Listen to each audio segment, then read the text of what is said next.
Hi, I'm Dave Epstein. Welcome to Growing Wisdom. Today we're talking about growing a succulent dish garden.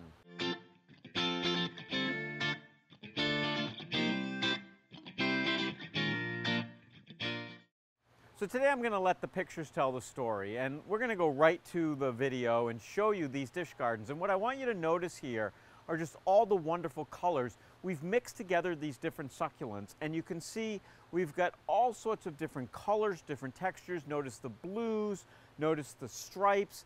Some of them are a little more spiky than others, some are smooth. This one here, you can see my hand, is actually called mistletoe cactus, so kind of interesting if you want to have Christmas all year round. The important part of this is that all of the things you're looking at all need less water than other plants. So they all need the same water regime. And that's the important piece here, is that we've mixed together things that are going to need the same growing conditions. Bright light, low water, well-drained soil, cactus-y kind of soil. Sometimes some of them will flower like you're seeing, and other times they'll just sort of sit, they'll get bigger.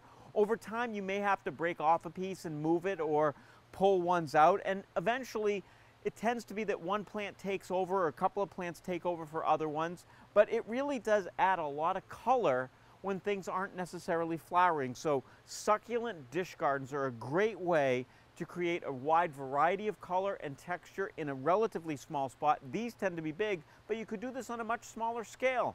Try it out, go to your favorite store, get a bunch of different succulents, put them in your favorite pot, and voila, you have a really interesting garden. For Growing Wisdom, I'm Dave Epstein.